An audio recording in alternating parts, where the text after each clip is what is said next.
시청자 여러분 안녕하십니까. 광주 MBC 뉴스투데이입니다. 먼저 오늘의 주요 뉴스입니다.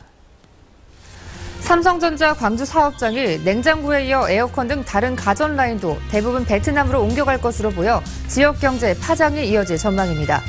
전남 도민들이 적은 소득에도 불구하고 전국 평균보다 높은 부양비를 부담하고 있는 것으로 조사됐습니다. 전국 시도교육감들이 어린이집 누리과정 문제를 해결하기 위한 긴급회의를 정부에 거듭 제안했습니다.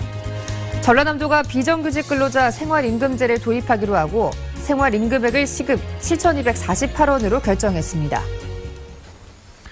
삼성전자 광주공장 사업장이 베트남으로 이전한다는 소식을 저희가 전해드렸는데요.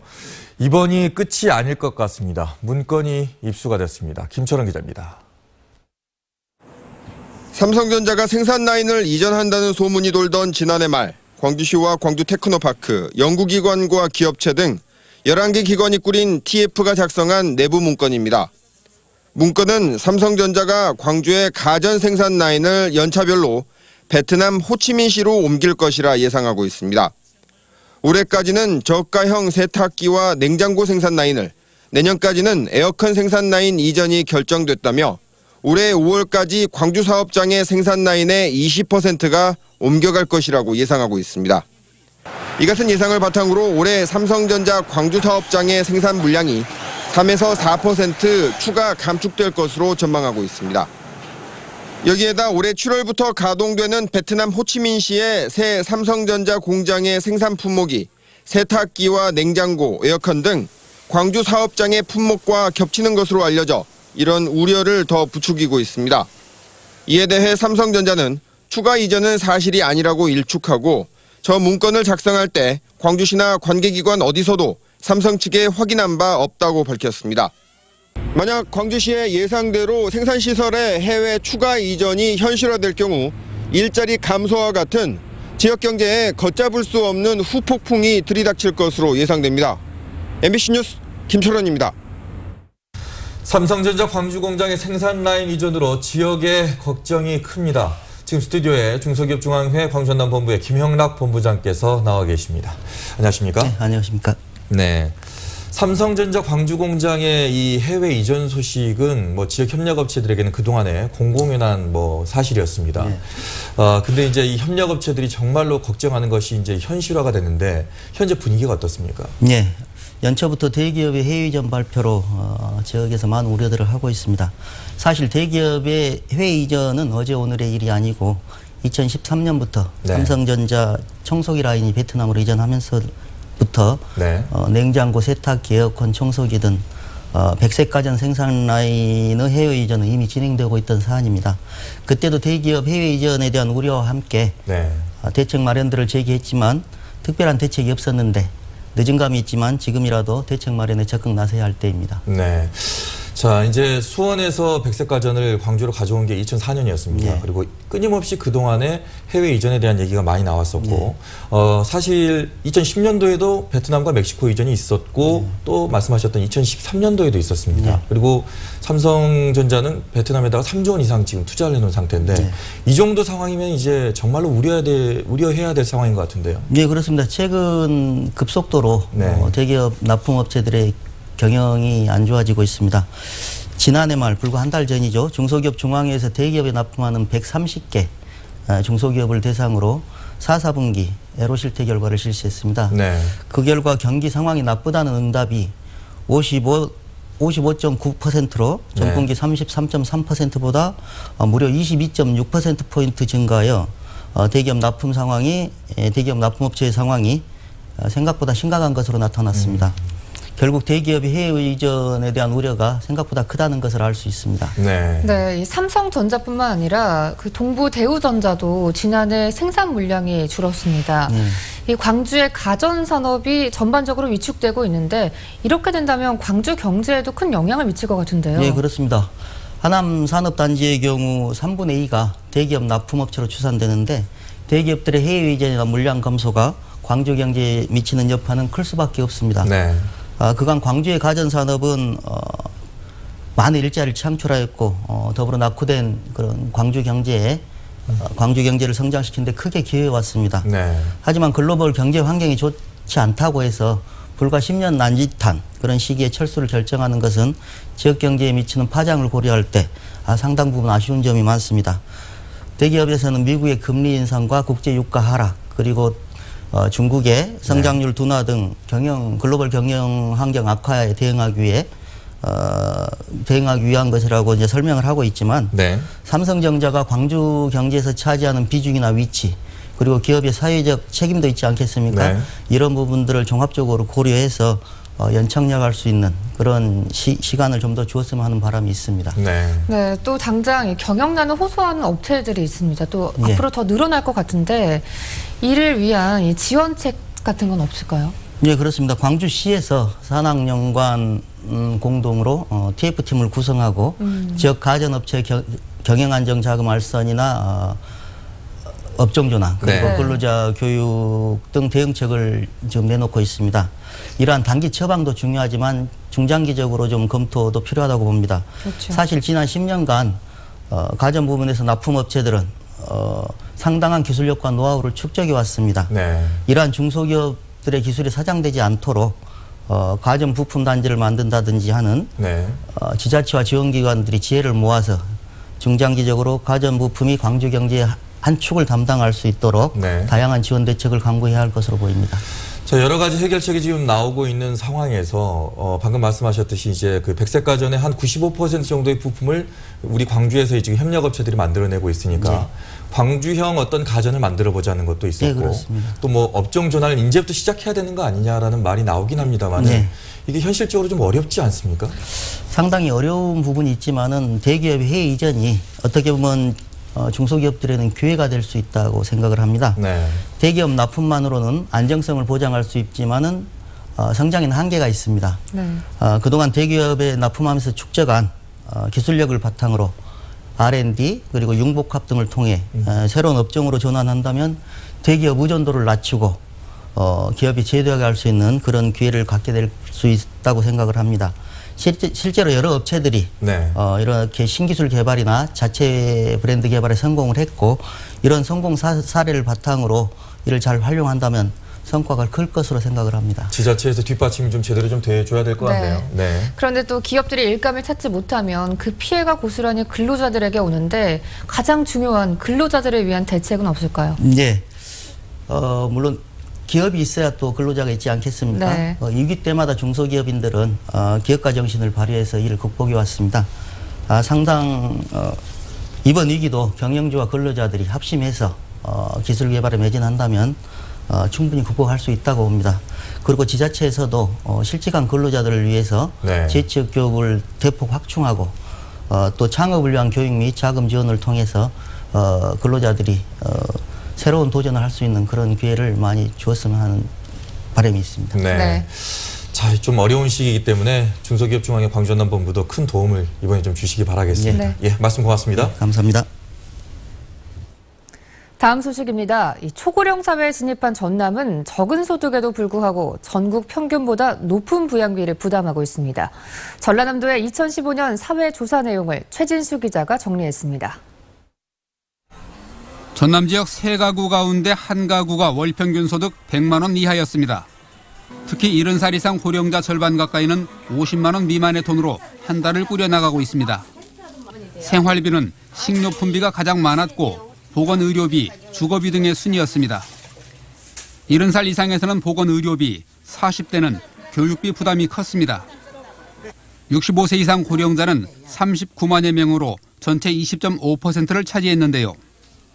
전남 노령화 지수와 노년 부양비는 전국 평균보다 크게 높았습니다.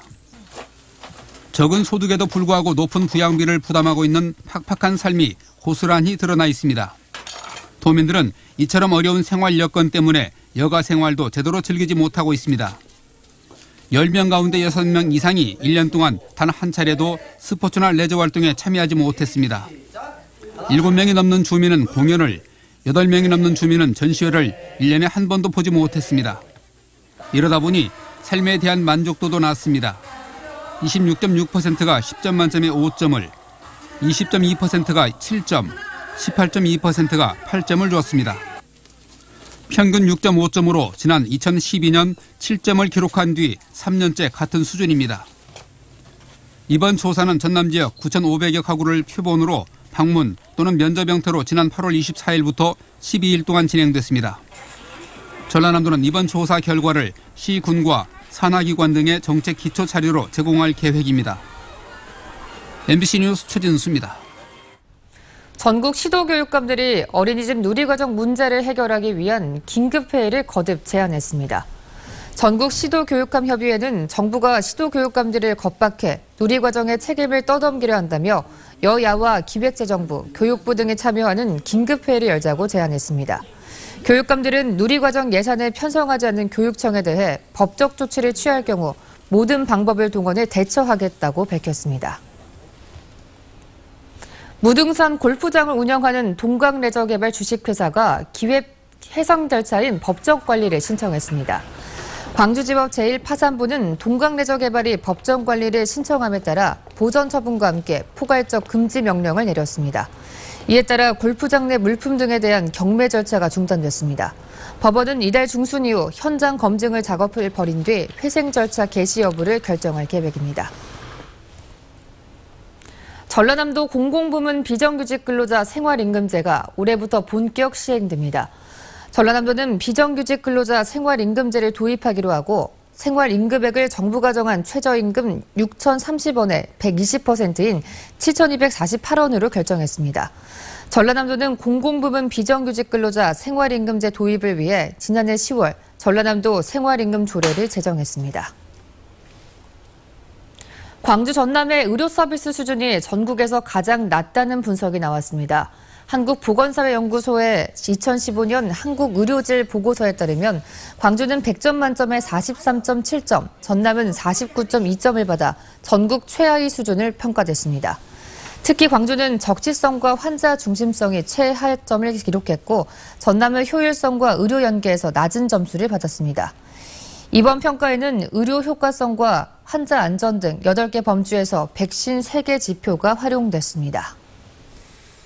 조영표 광주시의회 의장이 사기 혐의 등의 피의자 신분으로 소환돼 경찰 조사를 받았습니다. 4시간가량 진행된 조사에서 조 의장은 관련 혐의를 부인한 것으로 알려졌습니다. 정용욱 기자입니다. 광주지방경찰청 광역수사대가 조영표 광주시의회 의장을 소환 조사했습니다. 2012년 사립학교 3곳에서 이루어진 교사 채용 사기 사건에 연루된 혐의로 피의자 신분으로 소환됐습니다. 조 의장은 고교 동창인 54살 A씨가 교사 채용을 돕겠다며 42살 B씨로부터 1억 원을 받아 가로채는 과정에서 채용이 성공하지 못할 경우 A씨가 돈을 돌려주지 않으면 대신 갚아주겠다며 B씨에게 차용증을 써줬습니다. 대가성이 오갔는지를 의심한 경찰은 지난해 8월부터 A씨의 차명 계좌 40여 개를 확인하고 조 의장을 불러 4시간가량 사실관계를 조사했습니다. 차용증에 조정이 들어간 것은 고의적으로 한 것이지 자기하고 상관이 없다. 그렇게 주장하는 것이죠. 우리는 이제 그런 거 없이 무조건 보증을 해줄 수가 있었느냐. 경찰은 이와 함께 쪼개기 수의계약 특혜 의혹도 추궁했습니다. 조 의장이 지역구인 남구에 내려보낸 특별교부금 사업 과정에서 공개 입찰을 해야 할 사업을 2천만 원 이하로 쪼개 특정 업체에 특혜성 수의계약으로 분리 발주했는지, 또 이 과정에서 모종의 뒷거래가 있었는지도 함께 조사했습니다. 이에 대해 조 의장은 두 사건 모두 혐의를 부인한 것으로 알려졌습니다. 또 결백을 입증할 수 있는 증거나 자료를 추후에 제출하겠다고 진술한 것으로 알려져 경찰은 조 의장을 다시 불러 조사할 계획입니다. MBC 뉴스 정용욱입니다.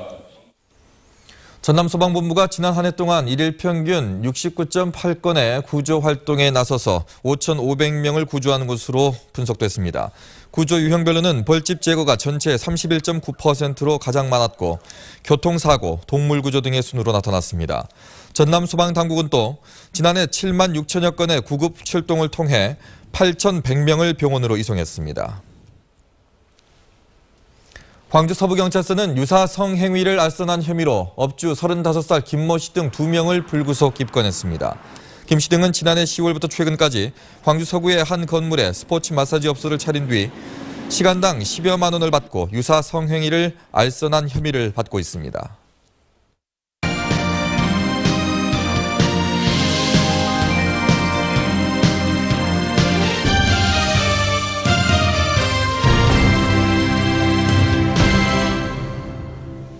지난해 순천시는 국가정원 1호 지정을 통해 대한민국 정원 문화의 역사를 새롭게 썼는데요. 올해는 잘 다듬어진 생태 환경을 기반으로 경제를 활성화하고 문화를 꽃피울 수 있도록 시정 역량을 집중하겠다는 전략입니다. 김주희 기자가 보도합니다. 순천시는 올 한 해 생태와 에너지, 문화의 융성을 통해 더 큰 순천을 만들어 나갈 것이라고 새해 시정 방향을 밝혔습니다. 동아시아 람사르 습지센터 건립과 순천만 갯벌 생태계 복원 사업 등을 통해 인간과 자연이 공존한 도시를 만든다는 겁니다. 또 순천만 국가정원 산업디자인전도 자질 없이 준비해 국가정원 1호의 가치를 완성하겠다는 계획도 내놨습니다. 새해에는 순천만과 국가정원을 통해 완성된 500만 바잉파워의 바람이 지역 경제를 더욱 뜨겁게 달고 지역 경쟁력을 강화하고 시민 누구나 행복할 수 있도록 해야만 합니다. 에너지 자립도시 선언 원년인 지난해에 이어 올해 친환경 에너지타운, 열병합발전소 건립 등 사업들이 정상 궤도에 오를 수 있도록 시정 역량을 집중할 계획입니다. 순천시는 올해 세계 생태문화 아트 페스티벌과 전국 오케스트라 페스티벌 유치, 기적의 예술촌 조성 등을 통해 문화를 꽃피우는 한 해가 될 수 있도록 한다는 계획입니다. 특히 올해 시의 문화예술 정책과 방향을 원점에서 재검토해 새로운 청사진을 제시하겠다는 구상도 내놨습니다. 2016년 병신년, 순천시가 생태와 에너지, 문화를 제2의 성장 동력으로 삼아 아시아의 생태문화 수도로 거듭날 수 있을지 주목됩니다. MBC 뉴스 김주희입니다. 전남 지역 시군 3곳에 새로운 농공단지가 조성됩니다.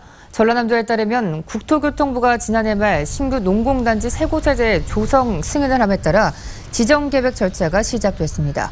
이 계획에 따라 곡성에는 19만여 제곱미터의 운곡 특화 농공단지가 착공되고 구례에는 5만 제곱미터 규모의 자연드림 농공단지, 무안에는 10만여 제곱미터의 몽탄 농공단지가 조성될 예정입니다.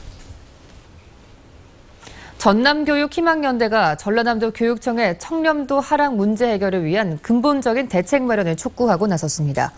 전남교육희망연대는 장만채 교육감이 직무 수행평가 1위를 기록한 것과 반대로 공사관리와 인사 업무 등 내부 청렴도 평가는 매년 하락하고 있다며 교육비리 내부 고발자 보호 조치와 공직자의 부정부패를 근원적으로 차단할 수 있는 대책 마련을 요구했습니다. 더불어민주당 정세균 의원과 김성곤 전남도당 위원장은 야권 통합이 최선이지만 여의치 않으면 호남은 자유경쟁 체제로 비호남은 연대에서 총선을 치러야 한다고 말했습니다. 정 의원과 김 의원은 기자간담회 자리에서 최근의 야권 분열은 이념보다는 권력투쟁의 성격이 크다고 진단한 뒤 선당 후사 정신으로 통합과 연대, 단일화를 지향해야 한다고 주장했습니다. 박지원 의원이 더불어민주당에 대한 마음이 완전히 떠났다며 조만간 탈당하겠다는 입장을 거듭 밝혔습니다. 박 의원은 그러나 이번 주까지 지역구 주민들의 민심을 들은 뒤 다음 주에는 서울과 전국 지지 세력의 이야기를 듣겠다며 구체적인 탈당 시점을 밝히지 않았습니다. 호남을 매개로 하는 창당 세력에 대해서는 통합으로 가야 하는데 분열로 가고 있다며 원칙과 비전을 가진 통합으로 정권 교체의 주인공이 되어야 한다고 말했습니다. 광주시 의회 의원 5명이 총선 승리와 정권 교체를 위해 당을 떠난다며 더불어민주당을 탈당했습니다. 문태환, 김동창 부의장과 이정현, 이은방, 김옥자 의원 등 5명은 탈당 회견에서 더불어민주당이 평양된 이념과 개파 패권에 빠져 내부 혁신은 물론 정권 교체도 불가능하다고 주장했습니다. 이들은 광주 호남 민심이 진보와 보수를 아우르는 제3의 정치 세력의 출현을 기다리고 있다며 안철수 신당 합류를 시사했습니다. 광주 서구갑과 남구 지역 시의원 일부도 조만간 탈당할 것으로 알려져 시의회는 양당 체제로 재편될 것으로 보입니다. 박성수 광주전남 연구원장 후보에 대한 인사청문회에서는 부산저축은행의 사회이사를 지낸 경력이 논란이 됐습니다. 광주전남 시도의회 인사특별위원들은 박 후보가 영업정지 파문을 빚은 부산저축은행의 사회이사를 지내고 이사회에 참석하지도 않았는데도 회의비를 받은 것은 부적절한 처신이라고 지적했습니다. 이에 대해 박 후보는 학자 인생의 오점으로 생각한다고 답했습니다. 시도의회는 내일까지 적격 또는 부적격 의견을 담은 청문 보고서를 작성할 예정입니다. 광주시가 중국과 친해지기 사업의 전면 재조정을 검토하고 있습니다. 광주시는 18개 분야 63개에 달하는 중국과 친해지기 사업 중에 중국 문화원 분원 유치 등 당장 실현하기 어려운 세부 사업은 제외시키는 등 사업을 재정비하기로 했습니다. 대신 중국에서 활동 중인 경제인을 명예 광주 홍보대사로 위촉하는 등 네트워크를 강화하기로 했습니다. 조선대학교 병원 신임 원장에 이상홍 병원장이 취임했습니다. 이상홍 병원장은 취임사에서 개원 45주년을 맞이하는 조선대병원이 의료 분야를 선도할 경쟁력을 갖춘 대학병원이 되도록 노력하겠다고 다짐했습니다. 조선대병원은 올해 8월 외래진료센터 완공을 앞두고 있고 권역 응급의료센터의 지정을 계기로 보다 신속한 진료와 수술 시스템을 갖춰나갈 계획입니다. 강진 성화대가 퇴출된 지 5년째를 맞고 있지만 매수자를 찾지 못하고 있습니다. 최근에 전라남도 공무원교육원 이전 후보지에서도 탈락해서 활용 대책이 시급한 과제로 떠올랐습니다. 문현철 기자입니다. 지난 2012년 폐쇄된 옛 성화대학 공매 절차가 지금까지 11차례나 열렸으나 임자가 나타나지 않아 모두 유찰됐습니다. 그 사이 공매가는 최초 감정가의 절반인 134억 원까지 떨어졌고 공매는 마지막 유찰 이후 반년 넘게 중단된 상태입니다. 교육부에서 국유재산은 최초 감정 가격의 50% 이하로 팔 수 없다는 법령을 근거로 공매 절차를 진행하지 않고 있기 때문입니다. 1년 넘게 공들인 전라남도 공무원교육원 이전 후보지마저 물거품됐습니다. 여전히 100억 원이 넘는 현재 공매가로는 매수자를 찾기 힘들다는 게 강진군의 분석입니다. 대학 부지로 묶여있어 교육 연수시설만 들어설 수 있고 학교 건물 또한 노후돼 리모델링을 해야 하는 한계를 안고 있습니다. 앞으로 교육부하고 충분히 협의를 해서 현재 가격보다 다운이 돼야만이 제3의 기관을 유치하는 데 좀 문제가 없을 걸로 생각을 합니다. 성화대가 폐쇄된 채 수년째 방치되면서 인근 성전면 상권은 빈 가게만 늘어나는 등 2차 피해가 커지고 있는 실정입니다. 그러나 옛 성화대를 매각해 활용하는 것은 법과 제도에 묶인 데다 장기 불안까지 겹치면서 갈수록 요원해지고 있습니다. MBC 뉴스 문현철입니다. 오늘 아침은 어제보다 덜 춥습니다. 영상권으로 시작하고 있는데요. 현재 광주가 2.4도지만 찬바람 때문에 체감온도 0.8도까지 떨어져 있습니다. 내일 아침부터 차차 눈이 시작되겠습니다. 광주 전남에 1에서 3cm의 눈이 오다가 이른 오후에는 대부분 그칠 것으로 보입니다. 이 시각 구름 영상입니다. 현재 충청과 남부지방을 중심으로 구름이 많이 껴있는데요. 오늘은 고기압의 가장자리 들면서 가끔 구름 낀 날씨가 이어지겠고요. 미세먼지 농도도 보통 단계를 보이겠습니다. 출근길 기온 살펴볼까요? 장성 1.6도, 나주 2도로 영상권으로 비교적 포근하게 시작하고 있고요. 낮에는 어제보다 2도에서 3도가량 뚝 떨어지겠습니다. 곡성과 구례 5도, 순천 6도, 고흥도 6도가 예상됩니다. 오늘 전해상 구름 많겠고요. 물결은 최고 2.5m로 조금 높게 일겠습니다. 날씨였습니다.